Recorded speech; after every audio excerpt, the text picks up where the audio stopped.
Well, good day, or good evening, I should say. It's still the 20th of July, 2021. Hope you had a good day. Interesting news report about a DEA agent who's been charged criminally in connection with the January 6th ruckus at the Capitol. You can call it whatever you want. Apparently, he had been fired earlier for just being there, apparently, but now he is being charged with taking his service weapon while he was there onto an area where he should not have done it. So he's charged now with a felony and also a felony for damaging a statue, which I think that one's a little weak because he was just standing by a statue. And I think if we're going to start charging people with damaging statues, we had to start last year with that one. So again, it's DC. If there wasn't double standards, there wouldn't be any standards at all. And sometimes our senators and representatives are. It's a big high school that no one graduates from. But I'll put this on, and then we'll comment about it. We've been following the court cases connected to the Capitol riots very closely for you. And here's the headline this evening. We have learned a special agent for the DEA, the Drug Enforcement Agency, is now facing criminal charges for his role on January 6th. Our chief investigative reporter, Eric Flack, is here with more on this case. This is a big one, E. Yeah, we had heard of other law enforcement agencies or those representing them being down there, not the DEA until tonight, and the government says they have the photos to prove it. In court documents unsealed this afternoon, the Department of Justice says Mark Ibrahim, a special agent with the Drug Enforcement Administration, can be seen in multiple pictures around the Capitol showing off his DEA badge and firearm as rioters stormed the Capitol building behind him.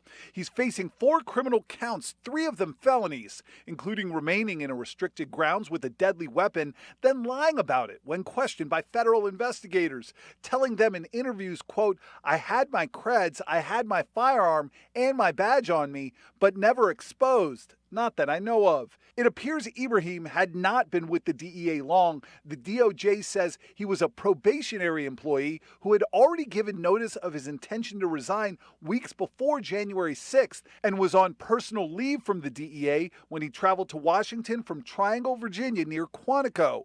Prosecutors say Ibrahim, who had been participating in a WhatsApp group chat with at least 5 other law enforcement officers, posted photos of himself all around the Capitol, including next to one of the bicycle-style barricades that had been pulled apart by the crowd, and one standing on the Peace Monument on the Capitol grounds, which is also a crime. We reached out to the DEA for comment, but we have not heard back. Now, coming up tonight at 11, her death at the hands of a Capitol police officer January 6th was the bloodiest moment during a violent insurrection in the seat of American democracy. But Ashley Babbitt's name lives on, and some would argue it's being used in a way that is only further dividing our politics, our people, and our nation.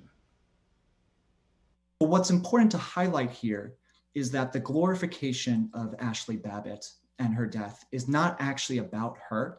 It's about the narrative. There was no need to shoot her. It's a simple situation where all it would take would any rookie police officer with a set of handcuffs could have taken her into custody. Our WUSA 9 special assignment report, Capitol riots, a martyr is born, airs. So there you have it. I mean, you heard the 2 different, the take on it. It's so slanted nowadays. Back in the day, you would watch the news, and Walter Cronkite would pretty much give you the news, and you're pretty much the idea was you were going to get the news. If nothing else, you were going to get the news straight. Now you get very heavily slanted, opinionated 20-something or other writing up a news story, and you almost have to go to a foreign like Al Jazeera or Russian TV to get a straight news story, which is not good. That's not good. But be that as it may, they're whitewashing the shooting of the woman who came into the Capitol, which, if there was ever a bad shooting, folks, that was it. Okay, don't ever do that. The guy who did it got away because he was protecting somebody, but even then, it should not have been done. It was an unjustified, immoral, illegal shoot. He's clear, I get it, but it's not right to do. Okay. The second thing that I want to point out, and this is like very important, And, it really is,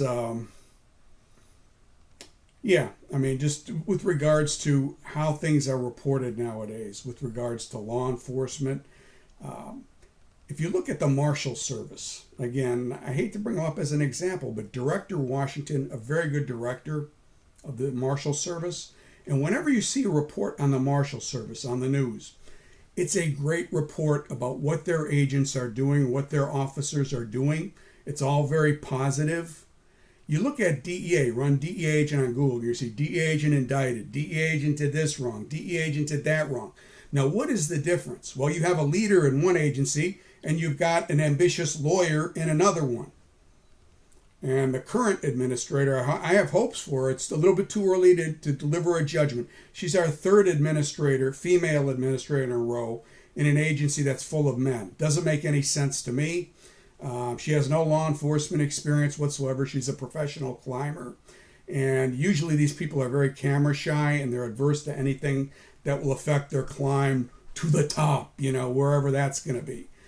It's not going to be very far, but be that as it may, what they need to do, you need to highlight the good work that your agency is doing, that your agents are doing, not the ones that are getting arrested. You should have good reports like the marshals have about their fugitive task forces, positive stuff that lifts the morale of the people in the agency, makes them feel like it's a good place to work, makes them feel like you're looking out for them, because that's what a good leader does. Now, a good leader also disciplines people, but that's not the main thing that a good leader does. Second thing a good leader does is you give them a mission, okay? And just say no is not the proper mission for DEA. What the marshals are doing right now, a task force to go into these inner cities and target gang members who are selling drugs, that is a good mission. See, unfortunately, we confuse the word lawyer with leader. We had Karen Tandy. She was a lawyer. She gave money to Bush's campaign.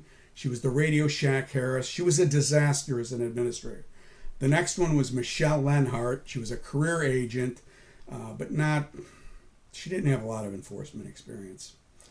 And she spent her whole career getting promoted, basically. And then this one, I don't know where the heck she came from, but she better start doing better than she's doing. So that's my little rant, leadership, at all levels, and particularly from those who are over you.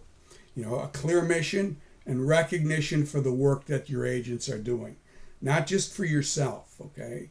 You're not just in it for yourself. There's one good thing the military taught you, and when we had the World War II generation leading us, they had, everything was tempered. You didn't see the country at each other's throats because these people had been through the Depression, they'd been through the Second World War. But, after Bush Sr. left office around 1992, everything has just kind of gone downhill. And I hope it stops going downhill. I honestly do. But right now, we've got everyone in this country at each other's throats. Tomorrow, I'm going to talk to those of you, some of you have emailed me about some difficulties you've had. Don't be discouraged, okay? I've missed out on jobs too. And I look at it from, I just lost a job, basically, a religious education job. I wasn't, I didn't lose it in the sense that they needed to hire a Spanish speaker. But, I've got to rejuggle my finances, and I'm at a fork in the road. Do I apply to the Secret Service? They take anybody. Do I apply to be a magistrate?